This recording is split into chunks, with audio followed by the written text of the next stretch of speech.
আজকে এমন একটি সস বানিয়ে দেখাবো, এই সসটি যদি আপনি একবার বানিয়ে খান তাহলে কখনোই আর বাজার থেকে কেনা টমেটো সস খেতেই চাইবেন না।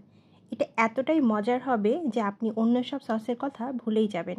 এর জন্য আমি এখানে রসুন নিয়েছি, 4টা রসুনের কোয়া নিয়েছি এবং বড় সাইজের যে রসুনগুলো আছে সেই রসুনের 4টা কোয়া নিয়েছি।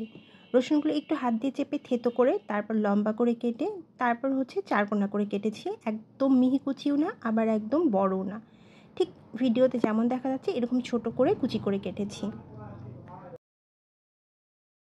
এখন রান্নার জন্য চুলায় একটি ফ্রাইং প্যান দিয়ে দিচ্ছি। এর মধ্যে দিয়ে দিচ্ছি 1 কাপ পানি, আর দিয়ে দিব 1/2 কাপ চিনি। এখন ঢাকনা দিয়ে ঢেকে পানিটা বলক আসা পর্যন্ত ওয়েট করব। চিনি গলে পানি বলক চলে আসলে দিয়ে দিব কেটে রাখা রসুনের কুচিগুলো।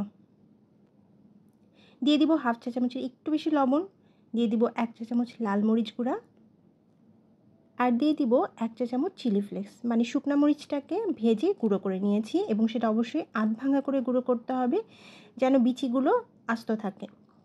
অনবরত নেড়েচেড়ে এটাকে আমি রান্না করলাম 5 মিনিটের মতো। এখন একটা কর্নফ্লাওয়ারের মিশ্রণ করে নিচ্ছি।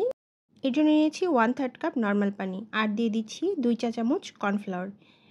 যেরকম চামচের মাপ দেখিয়েছি ঠিক এরকমভাবে সমান 2 চামচ কর্নফ্লাওয়ার নিয়ে পানির সাথে ভালোভাবে মিক্সড করে নিলাম। এখন এই মিশ্রণটা দিয়ে দিব আমাদের এই সসের মধ্যে। সসটাকে একটু ভারী করার জন্য কর্নফ্লাওয়ারের মিশ্রণটা অবশ্যই দিতে হবে। এরপর নেড়েচেড়ে এটাকে রান্না করব কিছুটা ভারী হয়ে আসা পর্যন্ত।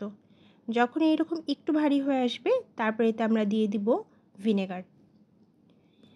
চেষ্টা করবেন ভালো মানের ভিনেগারটা দেওয়ার জন্য। এখানে ভিনেগার দিয়ে দিচ্ছি 1/3 কাপ, আর লেবুর রস দিয়ে দিচ্ছি 1 চা চামচ।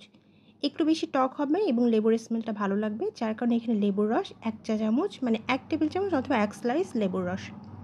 অনবরত নেড়েচেড়ে এটাকে আমরা রান্না করব একটু ভারী হয়ে আসা পর্যন্ত।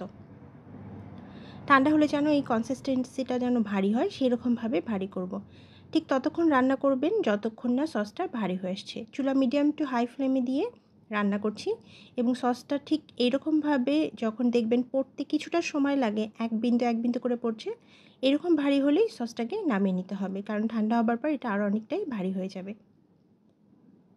যে কোনো ভাজাভাজির সাথেই এই সসটা অসাধারণ লাগে। আপনি নুডলস বলেন, ফ্রাই বলেন, আলুর চপ বলেন অথবা পিৎজা বলেন, মোমো বলেন, সব কিছু দিয়ে এই সসটা খেতে পারবেন। এটা এতটাই মজার হবে যে আপনি একবার যদি এই সস বানিয়ে খান আপনি আর তাহলে বাজারে কেনা টমেটো সস খেতেই চাইবেন না। ঠান্ডা হবার পর এটার কনসিস্টেন্সিটা কিন্তু ঠিক এমন হবে। আর এই জন্য চেষ্টা করবেন রান্নার সময় একটু খেয়াল করবেন, আপনার যদি বুঝতে সমস্যা হয় তাহলে হাতের আঙুলে নিয়ে ফু দিয়ে ঠান্ডা করে দেখবেন কনসিস্টেন্সিটা এরকম আঠালো হয় কিনা। এবার একটি কাঁচের জারে করে রেখে দিব এবং ঠান্ডা হবার পর এটা জারটা মুখ বন্ধ করে ফ্রিজে রেখে সংরক্ষণ করব 6 মাসের মতো। নর্মাল ফ্রিজে রেখে আপনি সংরক্ষণ করতে পারবেন 6 মাসের জন্য। এই রেসিপিটা আপনাদের কাছে কেমন লাগে কমেন্টস করে জানাতে ভুলবেন না। আজকের মতো বিদায় নিচ্ছি। আল্লাহ হাফেজ।